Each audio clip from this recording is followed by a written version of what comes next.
Hare Krishna, Hare Krishna, Krishna Krishna, Hare Hare, Hare Rama, Hare Rama, Rama Rama, Hare Hare,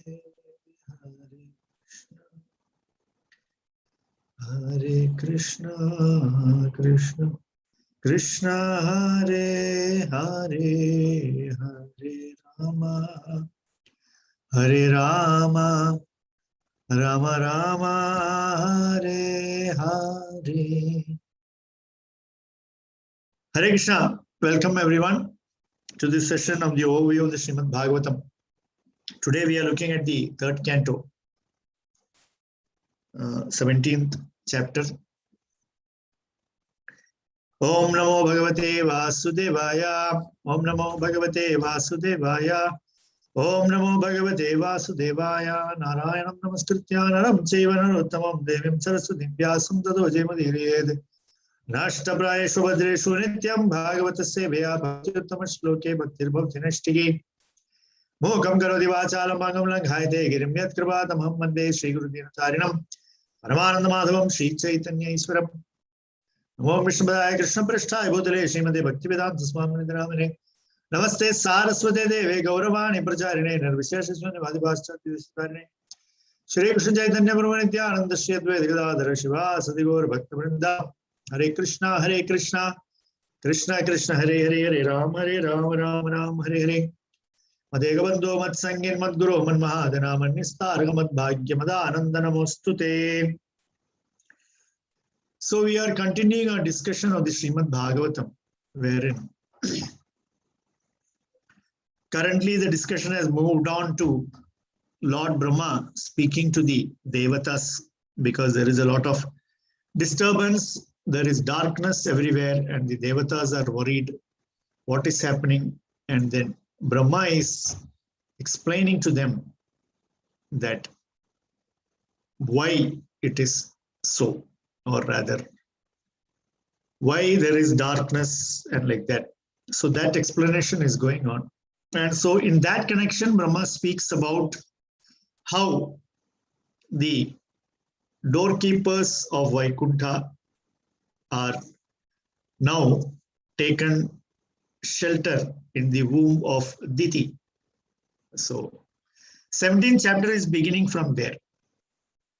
The demigods, the Devatas, they are going back to their respective places, having been reassured by Lord Brahma that this is what is happening. And then finally, after waiting for so long, Diti gives birth to the twins after 100 years. So after their birth, there were many fearful natural disturbances occurring all over the earth, in the higher planetary systems. Everywhere there was a lot of natural disturbances. That is explained in some 10-11 verses in this chapter, where it says that mountains and the earth shook. There was fire everywhere. Thunderbolts and meteors fell from sky. Many inauspicious planets appeared along with comets. Harsh winds were blowing, storms, and, trees were getting uprooted, and dense clouds covered all the luminaries in the sky. Ocean was, totally out of control, and rivers and lakes in bad shape, And there was always eclipse of sun and moon. There was thunder without any cloud, All the she-jackals were vomiting fire, They were crying. There were owls crying, dogs crying, asses running. Like this, many inauspicious signs. All these things are considered to be inauspicious signs, And the asses were braying and crows were flying, out of their nests. The birds were flying, and hearing the asses bray, the cows were passing stool and urine. And frightened cows, the udders, instead of producing milk, they were producing blood. And from clouds, pus came. And Even the Devata Vigrahas in temples were shedding tears, and trees were simply falling. Inauspicious planets were passing the auspicious planets, and they were all coming in conflict with one another. So a list of inauspicious things happening while these two brothers, as soon as these two brothers took birth. Srila Prabhupada writes in the various purports in connection with this that whenever demoniac births are taking place, there will be a lot of inauspicious things happening in the world. And Prabhupada also mentions about the Vedic systematic way of checking this kind of demoniac birth process. Prabhupada speaks about the Vedic samskaras beginning with Garbhadhana. So in our system, right from doing Garbhadhana, that means, the husband is actually what you call giving as a dana. The Garbha is given as a dana to the wife, like that. There is a procedure for that, so that a pious soul will come and take shelter of that Garbha, and one can beget a pious child, etc., etc. So whenever and wherever the system breaks down, you will have demoniac birth. And in case of Diti and Kashyapa, we already saw that even though both were highly elevated people and they know everything, Kashyapa, of course, being the Prajapati, he knows everything. But then how there was a momentary or a very short window of breakdown of the system, is it not? And then this great calamity has happened like this. So the signs are all signs, all inauspicious signs all around. Everybody is afraid. It is said that everybody except the four Kumaras became afraid. They thought that now the dissolution of the Pralaya time has come. This is how people thought, immediately after the birth of these two brothers. And the Kumaras were not astonished, because Kumaras knew that because of their curse, Jaya and Vijaya are going to be, they are born as two demons, because they are the only two people who know, only four people who know this information, other than Lord Mahavishnu and Brahma, and now the Devatas also they know. But otherwise, the general population was unaware that such a thing has happened. And the two brothers began to grow like mountains with bodies as strong as steel. Again, Prabhupada says that the modern thinking is that one should have body like steel, and when one walks, the floor should thunder and things like that. Everything is, all such thoughts and conceptions are demoniac in nature. We must understand. With their gigantic forms, they seem to kiss the sky with their crowns, and each of their steps shook the earth, and they surpassed the sun with their belted waists. Kashyapa gave them names. The firstborn son was named Hiranyaksha, and the first conceived and born later son was named as Hiranyakashipu. So Prabhupada also explains there that when twins are born, the first child who comes out will be the younger child, and the child to come out second would be the child that is conceived first in the case of birth of twins. So the child who was born second is the elder son. He is named Hiranyaksha, and the child who came out first is the younger son. He is named as, the elder one was named as Hiranyakashipu. The younger one was named as Hiranyaksha.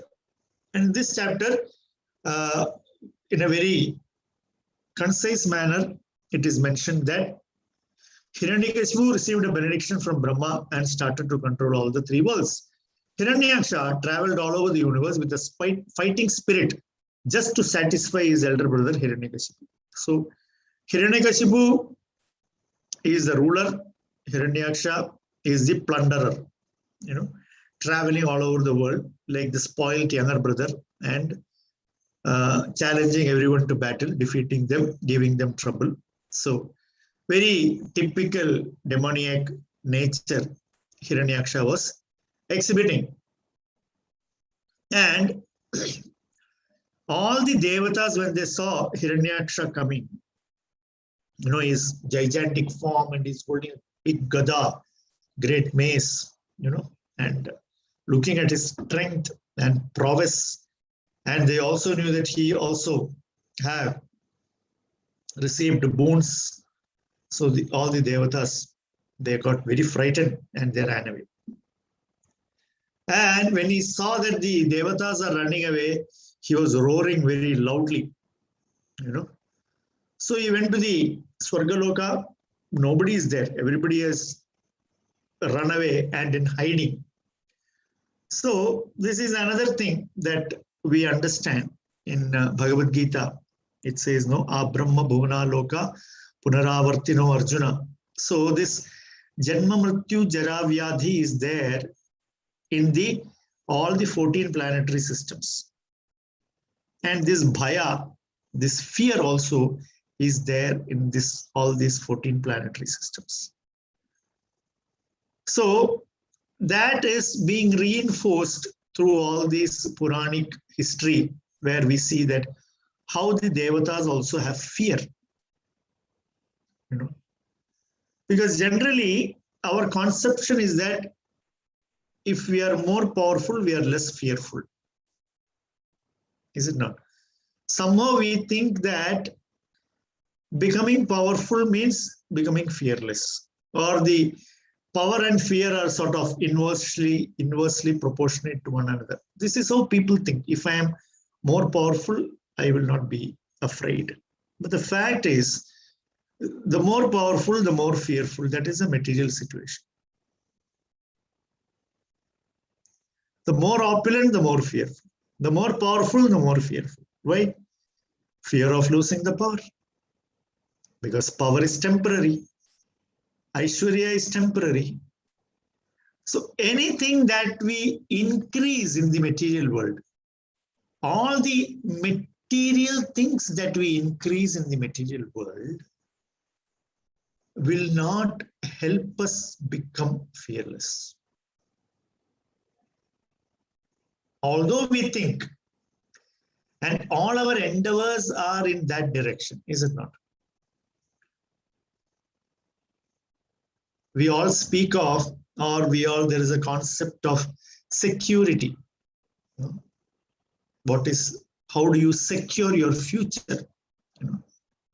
So secure means what? No fear, right? But actually, that no fear situation is coming only. Abhaya is only when you take shelter, you take ashraya of the Lord. That will make us abhaya, no bhaya. So here, the demigods are also subjected to fear by the prowess of this demon, Hiranyaksha. So he went upstairs, to the upper planets. Swargaloka cannot find anybody. So he came and he dove into the ocean. He wanted to go underwater and try to find, because now he's in a fighting mood. He wants to find somebody to fight. So he goes down into the ocean. And the moment Hiranyaksha jumped into the ocean, all the aquatic creatures, they ran to Varuna.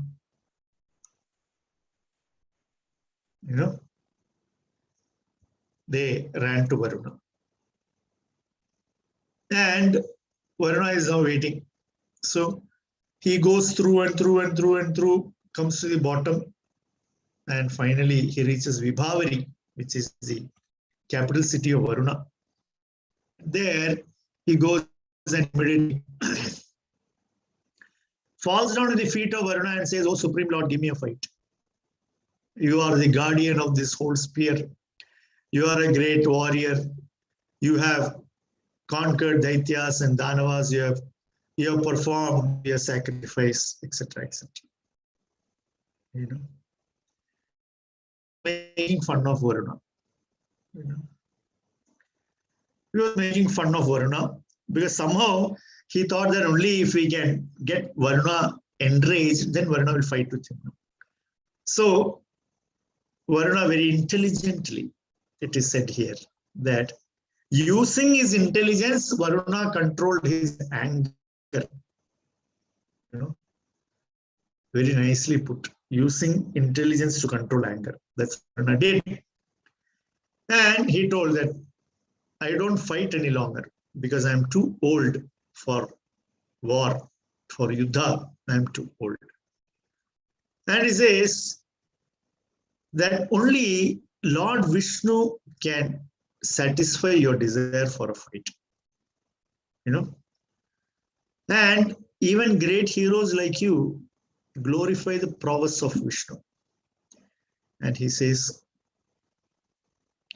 Varuna will tell Hiranyaksha, upon reaching Lord Vishnu, you will become rid of your pride, and you will be lying on the field of battle surrounded by dogs, and you will be lying eternally asleep.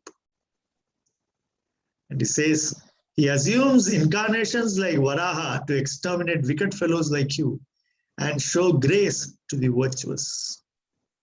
So Varuna now indicates to Hiranyaksha that your coming and asking me for a fight is not going to work, because I am not going to fight you. The one who is going to fight you is Lord Vishnu, and this is what is going to be your future. You know, so actually Varuna is now advised to Hiranyaksha. You know, you go and fight with Vishnu, you will die. Correct? And as we know, demons, they are always averse to good advice. You know, they have an aversion towards good advice. So we must understand that aversion towards good advice also is a demoniac nature. You know, somebody gives us good advice and we become irritated about it. That shows that we have a demoniac nature. You know, so whenever somebody is giving good advice and whenever we feel irritated by such advice, we must know that it is because of our demoniac nature. So Hiranyaksha completely neglected, and he moved on without heeding Varuna's warnings. He understood from Narada Muni that the Lord is in Garbhodaka ocean. Lord Vishnu is there, Lord Hari is there. So now moving on to the 18th chapter, this, because 17th chapter ends with Varuna advising Hiranyaksha that only Lord Vishnu can satisfy him. Moving on to the 18th chapter, Hiranyaksha, because of his pride, he neglected Varuna's warning. He found out that Lord is in Garbhodaka ocean and he will go there. And he sees Hiranyaksha is getting darshan of the Lord in the form of Varaha, holding Bhumi Devi on his tusks. You know, so he will address the Lord as Vanagocharo Mriga. You know, you amphibious beast. And he tells the Lord that the earth is entrusted to us of the lower regions. You cannot be taking it away without getting hurt by me.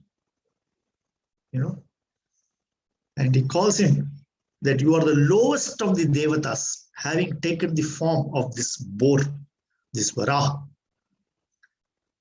You know, so this is how Hiranyaksha, facing the Lord, glorifying the Lord rather. You know, the demoniac way of glorifying the Lord is by insulting.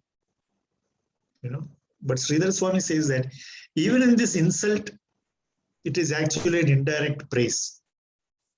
Because according to the Acharyas, although Hiranyaksha is demon, he is also doorkeeper of Vaikuntha.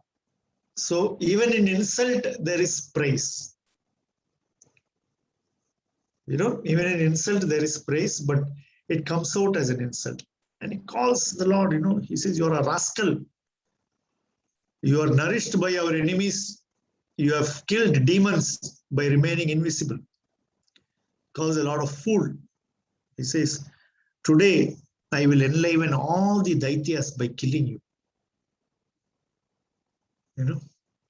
So here also, it is said that it is indirectly glorifying the Lord.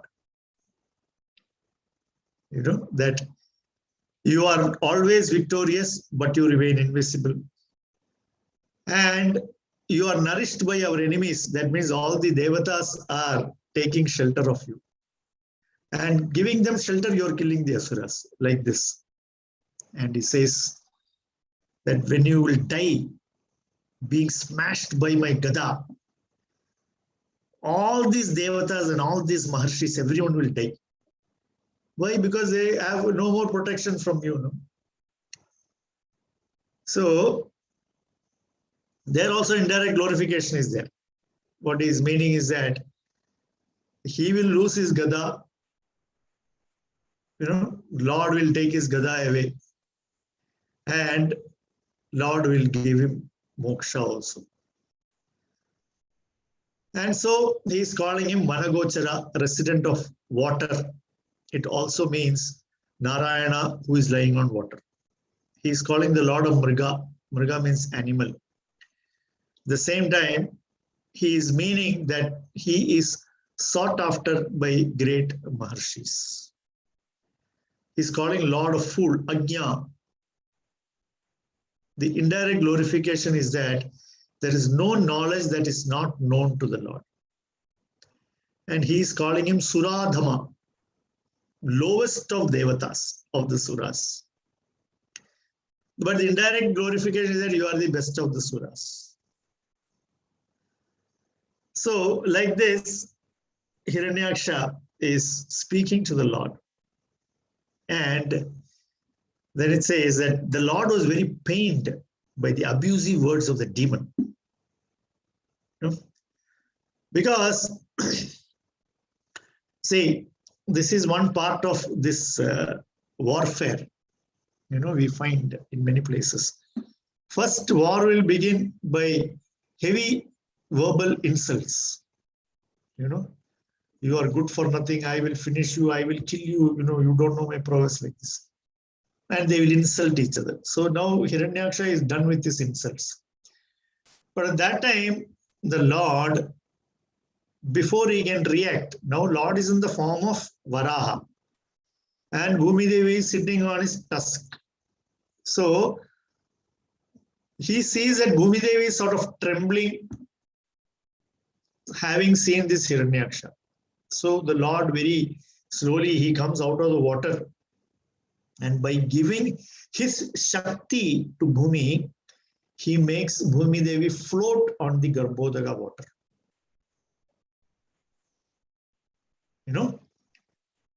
And when it says here that the Lord feels pain by the words of Hiranyaksha, Srila Prabhupada explains that we must understand, this helps us to understand the personality of Godhead. Because the Lord is a person, he is taking these insults, he is hearing these insults from Hiranyaksha personally, so that has affected the Lord. This cannot be explained by the impersonalists. This can only be explained and understood by the personalist devotees of the Lord. And now Hiranyaksha starts chasing the Lord. He starts insulting. He says, there is nothing more reproachable for shameless creatures. So he is calling Lord a shameless creature also. The moment the Lord kept Bhumi Devi on water, Brahma started his stutis and all the Devatas started doing Pushpa Vrishti. They start glorifying the Lord. And then the Lord replies Hiranyaksha.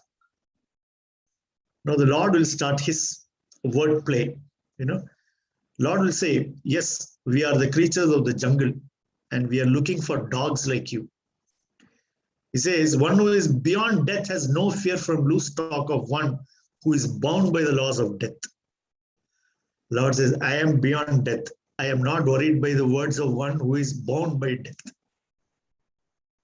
You know?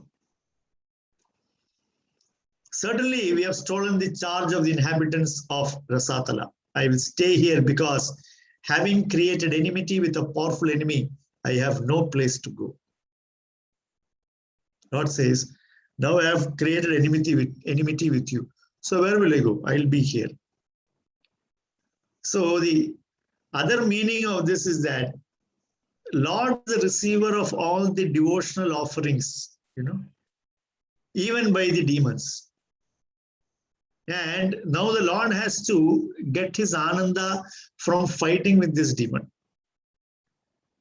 So he says, that is why I am here. No, where else will I go? That is, externally the Lord says that I have now taken enmity with you because you put the earth here. I have taken her out. So now I have become your enemy. Where will I go? I will stay here and fight.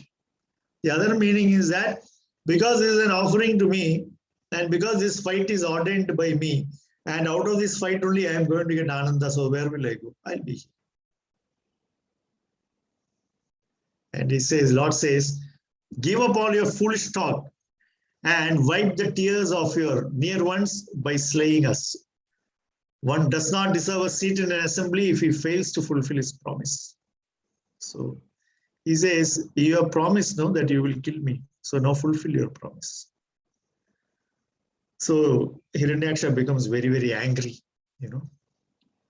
He becomes angry and he's hissing like a cobra, it is said.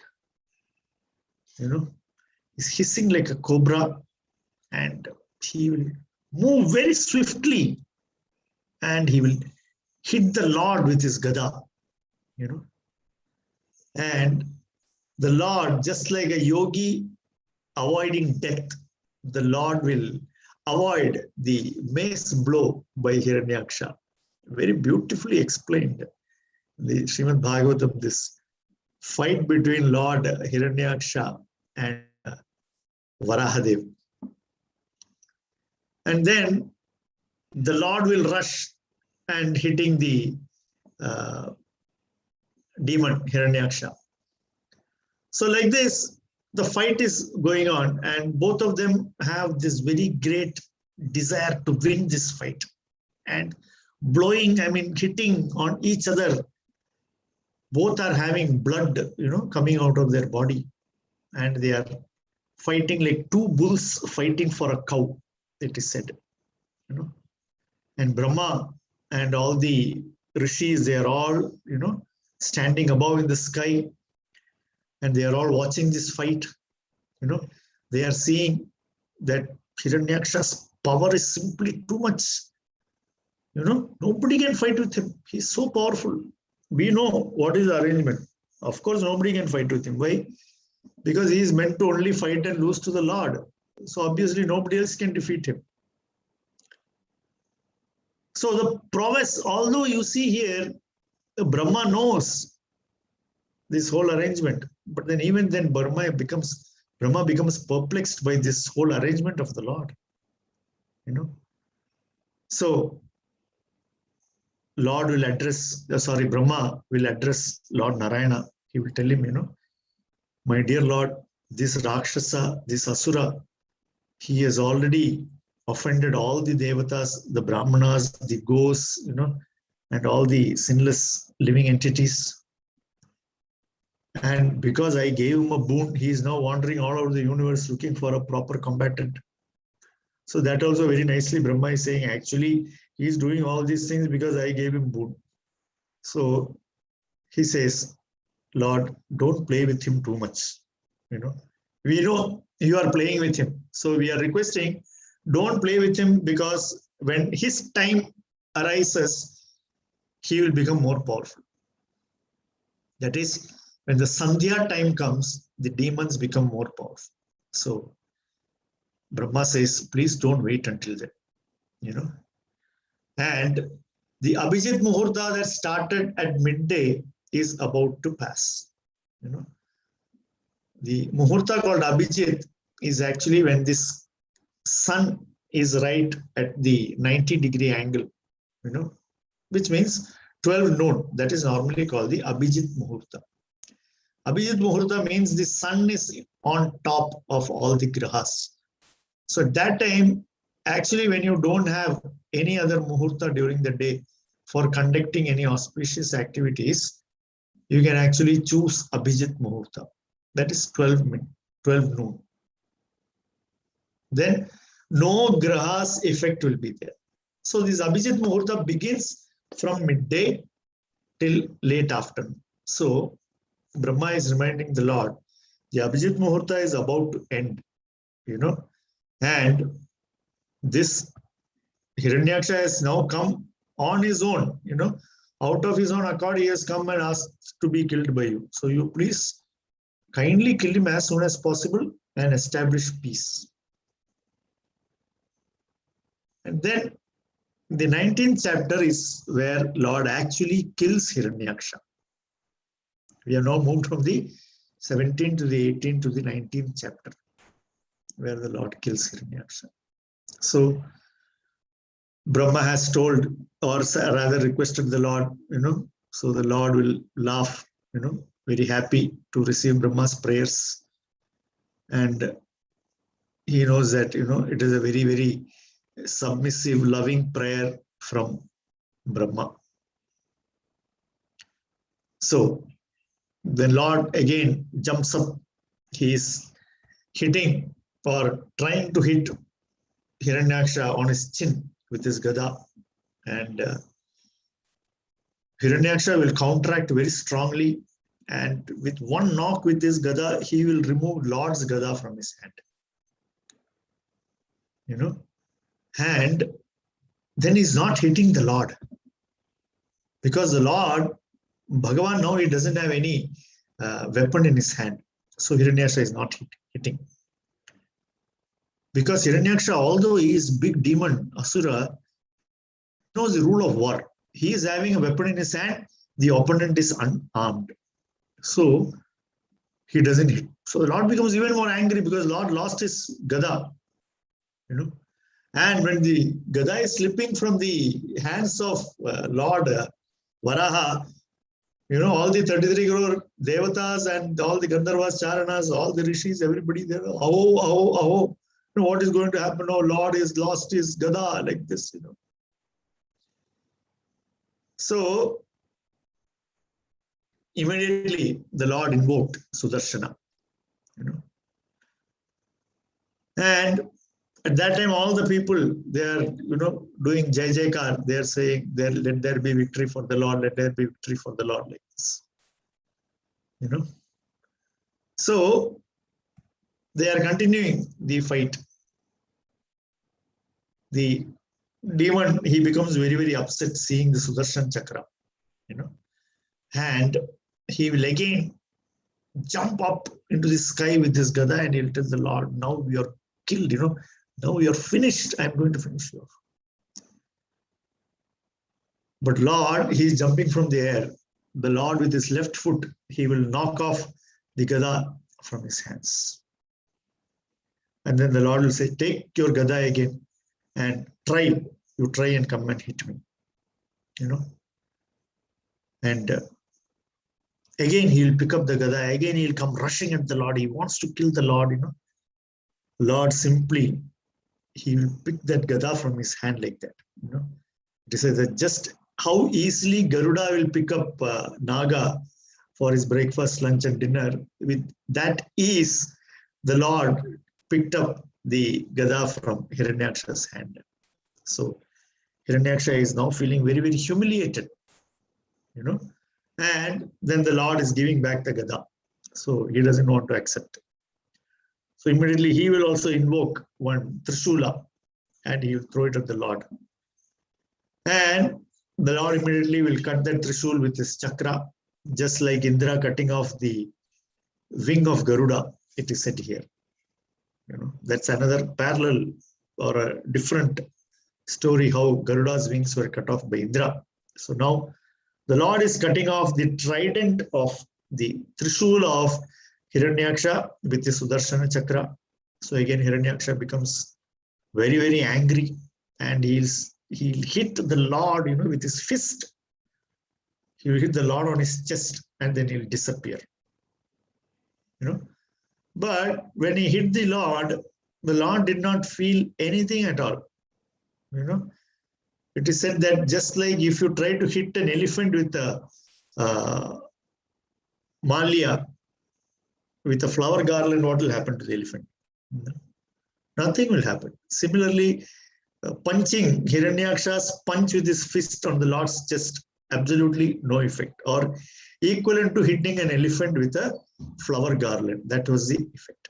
And then immediately he starts, because he's Asura, he is Rakshasa, he knows all the Mayavi tricks. He knows all the illusory tricks. And he is employing so many illusions, so many forms are coming. There is darkness, and so many these Rakshasis are coming out, and they are dancing in front of the Lord, everything. Started raining, and raining blood and pus and things like that. So he tries to create a very, very horrendous atmosphere. He is trying to do all illusory trick to the Lord of Yogamaya. Just imagine. It is said like that. The Bhagavatam says, he is trying to show illusory tricks to the Lord of Yogamaya. He is the master of all illusion, So Yakshas, Rakshasas, everybody is coming.